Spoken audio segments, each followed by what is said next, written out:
And now for a review of what's making the headlines in the papers this morning, let's bring in Arise analyst, Dr. Constance Ikoku. Good morning, Constance. Hey, good morning, Charles. It's good to see you again. Absolutely. Good to see you too. I hope you're doing great. Absolutely. Good morning to you, Yolanda. Good morning, Dr. Constance. Wonderful to see you today. Good to see you. Charles is so certain that he's doing very well. Absolutely. Me too. Absolutely. I'm doing fantastic. All right. Look at the papers with us today. We have Mr. Chuks Akunna. He is the Executive Director of Authority Newspaper. Hello there and welcome to the program. We'll begin with this day. We have there Malami. Instead of addressing insecurity, poverty, hardship, APC endorsing Tinubu. The former Attorney General of the Federation and Minister of Justice Abubakar Malami spoke at the National Political Consultative Group meeting with former Vice President Alhaji Atiku Abubakar, Mr. Peter Obi and others. He was delivering the keynote address and spoke about bad policies of the government, saying President Tinubu's decisions have crippled the country. Two things here. When I read that story, I mean, many will agree with Malami that the government ought to prioritize governance over politicking. I mean, 2 years ahead of the 2027 election, the noise is already deafening. Having said that, I think that Malami and the government that he served contributed in landing Nigeria in today's mess. We know that his office presided over brazen disrespect for the rule of law. That government was almost on autopilot, it seemed, and the economy didn't fare better under him. So the question then is, or under that government, the question then is, does he have the standing and credibility to criticize this government? Is it a case of the pot calling the kettle black? What do you think, Chuks? Yes, absolutely. When I saw that story, I chuckled because people in Nigeria, some politicians think that we have short memory, and that's why they can, come tell us barefaced lies to our faces. We saw what somebody like a former presidential advisor on crimes, financial crimes, Obno, said about Malami and how his office as the chief law enforcement officer of the Buhari regime, how he ran his office. In fact, most of the problems we have today was because people like Malami, refused to do their jobs without fear or favor. He was very, his actions, in terms of prosecution, like prosecuting those who have actually committed crimes. He condoned a lot of excesses, as Attorney General of the Federation, and here we are. And without shame, he's telling us to our faces, talking about Tinubu's government. I mean, it's quite laughable, if you ask me. Yeah, interesting. I mean, there was so much gross incompetence under that government, and it was shoved down the throats of Nigerians. So, and it's the same party, it hasn't changed. So, let's stay with these days. There's another story there. Lagos Hospital performs complex open heart surgery on a 5-year-old boy. It took 3 days, lasting some 15 hours, and the surgery was reported to be a success. So, I mean, congratulations to the team and the patient, of course. I'm sure Nigerians want to see more medical breakthroughs within the country, which affords citizens the opportunity that they need or the care that they need. Okay, moving on to Daily Trust this morning. Speaker Abbas withdraws second bill in 9 months. Remember that the bill seeking to make it compulsory to vote with fines and jail time for offenders had already passed second reading in the House of Reps. Well, the sponsor of the bill, Speaker of the House of Representatives, Right Honorable Tajuddin Abbas, has withdrawn it following huge backlash. This is said to be his second bill, of course, which has been withdrawn now.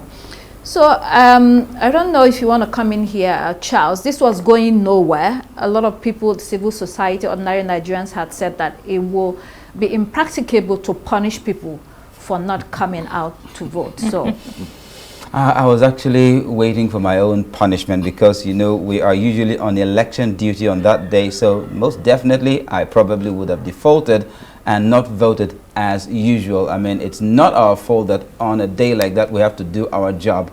And many times it's even away from our area of election coverage.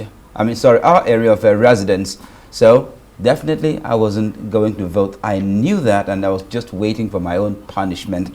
However, like most Nigerians, I mean, we have our Bill of Rights entrenched in the Nigerian Constitution.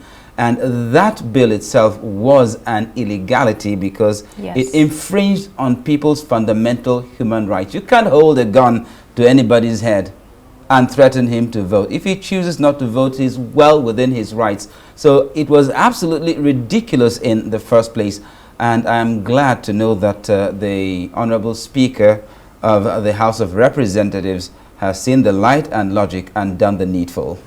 I know, Yolanda, some would say that it would make more sense to focus on the systematic barriers that prevent people from voting or that cause problem in the electoral cycle.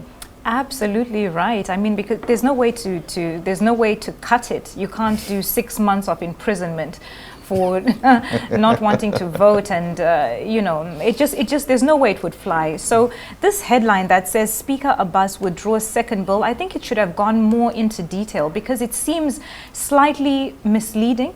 It hinges on, you know, kind of insinuating that this is somehow you know, a flaw in the legislative process, but in fact this is just logic. This is something that wouldn't fly in any other country. You can't stop people from having their, you know, right to choose whether they want to vote or not. I'll come to think of it, the electoral process can be very discouraging when you see the numbers, the ratio of people who register in relation to the ones who vote. The percentages are very, very small. So why don't you look into the reasons why people are reluctant to vote? And it's not far-fetched. Elections are manipulated. Your vote does not normally count. I mean, what happens? They say, go to court. So, I mean, elections are being won in the courtroom now. So Nigerians are reluctant to vote. So why force people to do what they know is unprofitable in the long run? All right, let's look at Vanguard newspaper. Saudi Arabia deports Sheikh Gumi, barred from Hajj. The Kaduna-based Islamic scholar, known for his controversial views, said that he was probably shown the door because of his views. He was quoted as saying, "Due to some reasons related to my views on world politics, the authorities in Saudi Arabia do not want me to be present at Hajj, even though they have granted me a visa." End of quote. Sheikh Gumi goes on to say that the Nigerian authorities are engaging Saudi Arabia and that Nigeria should assert itself as a free nation. Chooks, well, that depends. We do not have the full details. Saudi Arabia hasn't issued a statement on why this occurred, but it is their prerogative to either let someone in or not. But deporting someone, I think that's a serious matter. It doesn't happen every day. Yes, and I think the Nigerian authorities should take a cue from that, because for a country like, that's the headquarters of Islam globally, you know, for them to say, no, you're not wanted here. And I like the way Vanguard put the story. You know, he was actually deported. He wasn't sent by, he was, actually the word is deported. And, you know, that also leads us to what happened I think last week when the DSS operatives in Abuja and Sokoto were able to stop several wanted persons there, but like 5, you know, wanted persons, I mean, persons of interest, you know, as they made to board airlines for pilgrimage. And it's a good one. I think the federal government too, as security agencies in Nigeria, would look inwards to know why a country like Saudi Arabia. Of course, we know that Saudi Arabia does not condone extremism, religious extremism, and Dr. Sheikh Gumi, we know, has been very, very controversial in terms of his posts and comments on politics and of course on security matters. All right, I've told people that my own pilgrimage is in my village. All these Africans going everywhere to go. And when we are at the beginning of the world, we're going to other places to do pilgrimage. Anyway, my pilgrimage is in my village. Let's move on to New Telegraph. Unpaid ground rent, FCTA's ceiling of Wadata Plaza, FIRS, others distrust PDP's BOT meeting. Tinubu intervenes, approves 14-day grace to defaulters. Again, I'm not sure of the details of this matter. However, you have to ask the question, why is a party unable to settle its ground rent, its bills? The PDP here says that this is undermining democracy, but I mean, it's not good optics. If you owe, then you have to pay. Anyone can jump in here. Yes, exactly. And if you ask me how much is the money, how much is involved, 7.7 million naira, less than a million naira each year for a party that seeks to take over governance. I mean, when I heard what the national chairman said about the FCT being irresponsible, I think it's the PDP that's been irresponsible in this on this matter. Because if you use services, you should pay. What example is the PDP showing Nigerians? That they're a party of lawless people. You don't want to pay your taxes. You want to use facilities, and then now it's trying to blackmail the FCT administration. Saying that it's politically motivated. And you ask yourself, what is politically motivated in refusing to pay your ground rent? All over the world, that is how the law works, and Nigeria should not be an exception. So the last time I checked, the FCT, a minister, is a member of the People's Democratic Party. He hasn't left the party yet, so it's an action carried out by a member of your party, and you're going to place the blame on the doorstep of another political party. I think there is a level of confusion there on the part of the PDP leadership. However, as for that ground rent, how much is it? One member, just one of those ex-governors, can settle that rent with a snap of a finger. Settle the rent and save yourself the embarrassment, instead of making statements that are further putting your party in a more embarrassing situation. That Nigerian term, anyhowness. Yeah. Interesting. The behavior, anyhow behavior, that goes on in government. I think this is an instance or a case, Absolutely. Just showing us what goes on in political circles. Daily Sun this morning, bloodbath in Benue, Kogi, Heathers kill police officer, 41 villagers in fresh attacks. It's genocide, LG chairman cries. And I mean, these attacks have continued. I don't know whether you still call these people Heathers or just call them straight out terrorists.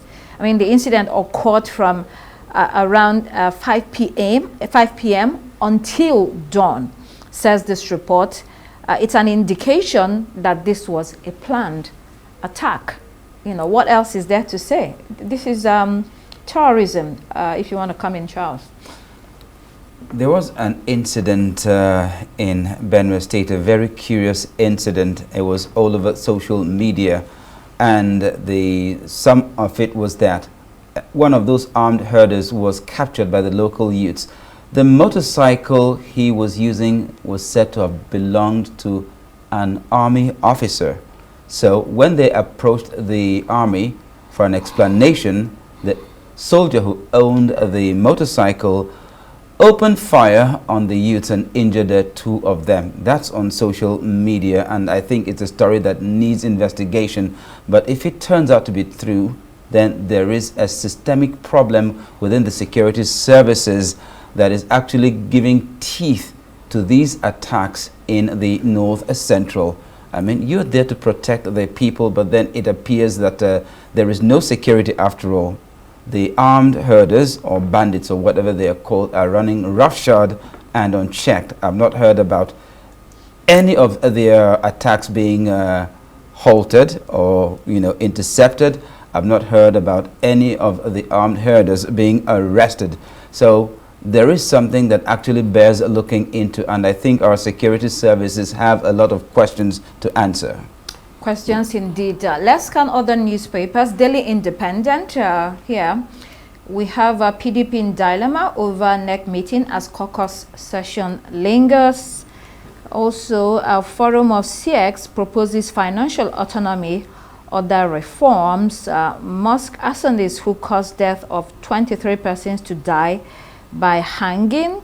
On to the Guardian newspaper. Opposition's internal crisis, legal battles threaten 2027 election. Children's Day, tackle bullying, prioritize rights, welfare stakeholders urge a government. And EFCC recovers part of 1.3 trillion naira from collapsed CBEX. At least that's good news. Maybe some people will get their money. Then we also have the Punch newspaper. Today, Governor's BOT reconvene as NEC meeting stalls. Ground rent, FCT shuts PDP FIRS NAPTIC headquarters. $750 million loan. World Bank pressures Nigeria for fresh tax hike. I'm sure Nigerians will not like that. More tax coming. Onto the international headlines. Daily Graphic. 2,636 ECG containers retrieved. These containers belong to the Electricity Company of Ghana, which had been presumed missing but found at the port. Then the Citizen newspaper, fight over land claim. There's a big fight over land between two groups in Mpumalanga community in South Africa. This has nothing to do with the expropriation without compensation. Rather, a group claimed the government handed the land to the wrong claimants without any proof of ownership. There's also the story on Starlink's deal is wrong in principle, says this article. If Elon Musk's Starlink satellite internet service is exempted from local rules on broad-based black empowerment, it will be surrendering South Africa's sovereignty, concludes this article. I mean, Yolanda, critics are not letting go at all. Absolutely, and I think what is good for the goose should be good for the gander as well. Just because Elon Musk is wealthy or has more clout or has more, has more to offer, that doesn't mean that he should be exempted from any of the local rules that apply. This Starlink thing has been going on for a while now, where people have been going back and forth about whether Starlink should be allowed in South Africa, the laws should be relaxed a little bit, but no, I disagree completely, and I reiterate my point. What is good for the goose should be good for the gander. All right. Daily Star, horror at the parade, car crashes into fans on Cubs' big day. I mean, it's all over UK newspapers. At least 30 people were reported injured, and the 53-year-old man, the driver of the car, was held after he ran into people celebrating Liverpool FC's victory parade. Real tragedy. We can see the chaos all over the place, all over the front pages. We also have that in Daily Mirror, complete horror. We have that in Daily Express and the Sun newspaper as well. Just a terrible day in Liverpool in England. Then let's move on to metro.co.uk. Putin's gone absolutely crazy, declares President Donald Trump. Trump also said, and I quote, "I've always said he wants all of Ukraine, not just a piece of it. And maybe that's proven right. But if he does, it would lead to the downfall of Russia." Chooks, do you want to come in here? Some have described Trump's diplomacy as theatrical performance. Well, do you even call that diplomacy?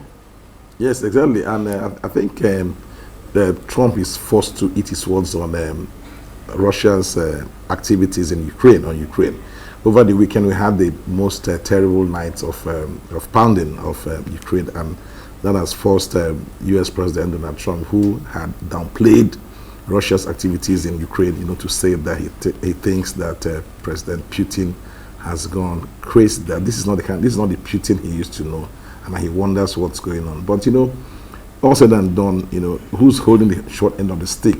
It's Ukrainians, and over the past 3 years. This past weekend was the most terrible, horrible for Ukrainians. Right now, the Ukrainian President Volodymyr Zelensky will be telling Donald Trump, "I told you so." Right from the word go, Trump had been siding with Putin and believing that they actually have a rapport. I mean, he was almost he thought he could pull off a deal, I think it's also consistent with how Putin has always been over the years. He's very consistent in not being consistent. So this should not be a surprise that this is happening. I also have an "I told you so" moment, because I said this a few months ago as well. Yeah. Then finally, on to the Independent. Prison staff crisis blamed for surge in inmate affairs. It's a very interesting story. The article is that prison officers are having inappropriate affairs with inmates. And this is largely blamed on recruitment of teenagers with no experience beyond Saturday jobs, recruited into a potentially dangerous job amid crisis in overcrowded prisons. What a story. Some of these staff are also investigated for corruption. I mean, we've run out of time for any more comments, but yeah, lots of things happening in the United Kingdom. Chuks Akunna, Executive Director of Authority Newspaper, thank you so much for being here today. And thank you so much, Dr. Constance Ikoko, for leading today's newspaper review. But that's all we have time for here on Daybreak. I'm Charles Eruka. It's goodbye from me. And I'm Yolanda Robert. Please do keep it here on Arise News. The morning show is next. Goodbye.